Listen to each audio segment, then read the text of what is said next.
Bueno, primero muy contento de estar otra vez de regreso al departamento del Quindío, en la ciudad de Armenia, un departamento que ha tenido un crecimiento más dinámico que la economía colombiana. Lo mostré en mis cifras.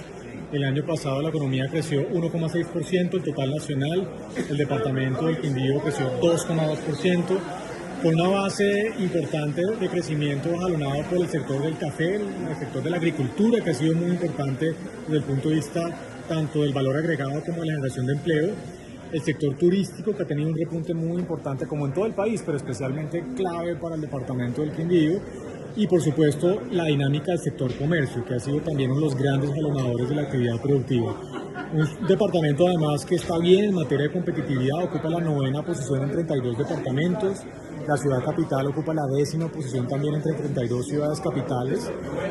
Oportunidades muy interesantes para que el departamento continúe siendo uno de los líderes en materia de crecimiento, y especialmente positivo, creo yo, la reducción de la tasa de desempleo, que antes de la pandemia era muy superior a la del promedio nacional y que hoy en día se encuentra en niveles similares a los del promedio nacional. Así que un departamento que tiene una buena base productiva, capital humano y oportunidades especialmente en el comercio, la agricultura y el turismo para ser gran jalonador de la actividad productiva en el total del país. Usted hablaba de la generación de empleo, que es evidente, pero esa preocupación por la informalidad.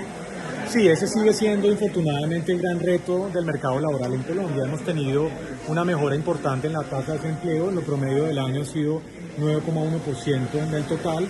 Estamos ya en un dígito, eso es muy importante.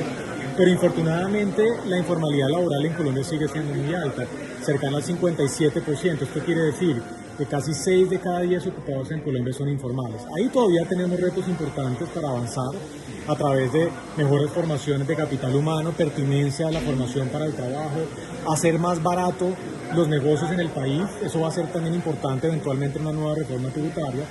Y cuando tengamos no solamente mejor generación de empleo, sino también tasas de desempleo más bajas, pues naturalmente eso se va a traducir en beneficios para todos los hogares del país. Así que esa sigue siendo la gran interrogante, cómo logramos mejorar y reducir las tasas de informalidad que sigue siendo muy altas en Colombia. El tema de la regla fiscal sigue siendo preocupante para el país.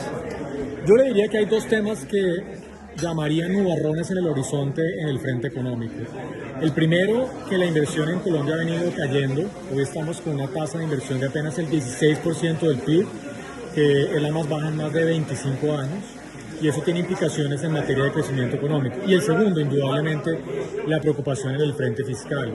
Este año nosotros estimamos que el déficit fiscal va a ser de 7,5% del PIB, que sería el segundo más alto en nuestra historia, solamente superado por el de la pandemia. El próximo año tendríamos el déficit más alto de la historia, 8% del PIB. Entonces, la suspensión de la regla fiscal, que consideramos inconveniente, lo que ha generado es un espacio para que el gobierno amplíe el gasto público, tenga un déficit más alto y le entregue al próximo gobierno unas finanzas públicas en un estado que yo llamaría de cuidados intensivos. La primera tarea para el próximo gobierno, indudablemente, va a ser la necesidad de hacer un ajuste fiscal doloroso, pero absolutamente necesario. Doctor, regresando al departamento del Quindío, la confluencia de diferentes sectores económicos ha sido lo que ha dinamizado la economía de nuestro departamento, hablando de turismo, de ganadería. Sí, indudablemente yo diría que 3 sectores fundamentales.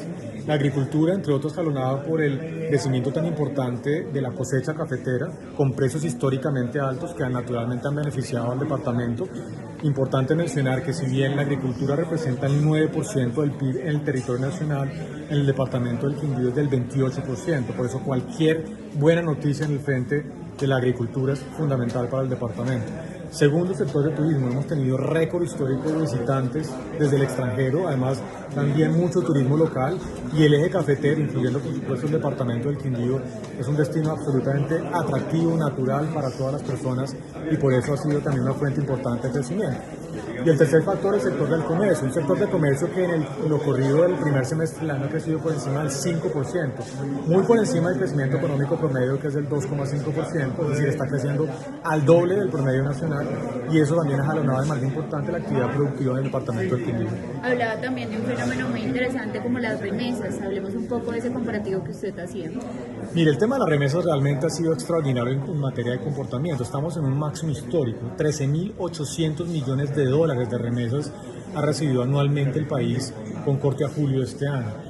El total de las exportaciones de petróleo es de 15.000 millones de dólares, es decir, es posible que al cierre de este año, en diciembre, tengamos un nivel de remesas que pueda ser superior a los 14.000, 15.000 millones de dólares anuales y que sería mayor en materia de ingresos de divisas que las exportaciones de petróleo del país. Es una fuente muy importante de generación de divisas y especialmente para el eje cafetero, en donde hay un capital humano que está por fuera del país y está generando transferencias muy importantes que dinamizan la actividad local. Así que es una fuente importante de divisas, de generación de crecimiento y por supuesto también de generación de empleo. El tema de la incertidumbre, usted hablaba que en el país en general hay incertidumbres, pero en el eje cafetero hay más bien una actitud positiva. Sí, en general, digamos, los niveles de incertidumbre en la política económica son más altos hoy de lo que eran hace 4 o 5 años. Eso ha generado que haya un menor incentivo para invertir. Pero cuando uno mira, por ejemplo, la confianza industrial y empresarial en el departamento del Quindío, vemos una cosa muy interesante, y es que la confianza industrial y comercial está en niveles superiores al promedio nacional. ¿Por qué? Porque otra vez el departamento ha tenido un crecimiento más dinámico que el promedio nacional. Y eso se refleja en la confianza que están viendo los comerciantes y los industriales, que están viendo un giro de negocios que anda relativamente bien y que ven la expectativa también hacia un año adelante de un giro de negocios que va a continuar siendo positivo. Entonces, buenas noticias para el departamento porque los niveles de confianza son más altos, lo que indica que seguramente la actividad económica del departamento no solamente va a ser mejor este año, sino también en el 2026. ¿Qué recomendarle precisamente frente a ese tema a los gobernantes locales para que nos sostengamos en ese proceso de proyección económica?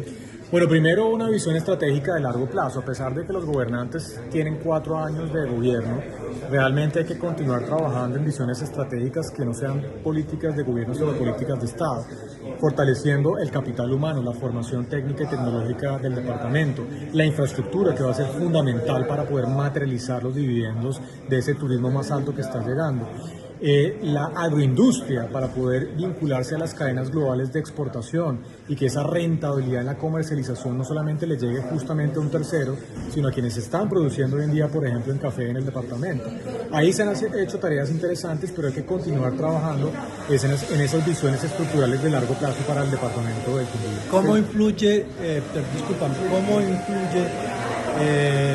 las decisiones del gobierno norteamericano frente al presidente Petro, es decir, la desertificación, la negativa de la visa en la economía colombiana? Yo diría que es una decisión política que va a tener un impacto económico muy limitado.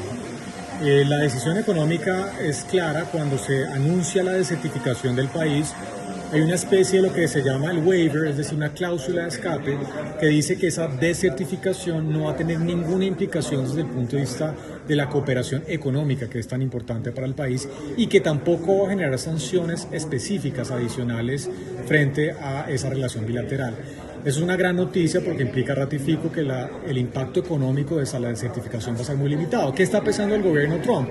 Que va a llegar un nuevo gobierno donde va a tener que sentarse con el nuevo gobierno justamente a discutir las medidas que puedan volver a recertificar al país, por un lado, y por otro lado continuar fortaleciendo las relaciones comerciales y diplomáticas. Así que, si bien no es una buena noticia la certificación, los impactos limitados consideramos que van a ser extremadamente limitados. El desarrollo del departamento del Quindío se ha dado hace muchos años desde el sector privado. ¿Qué hacer para que el gobierno nacional le preste atención a esta zona?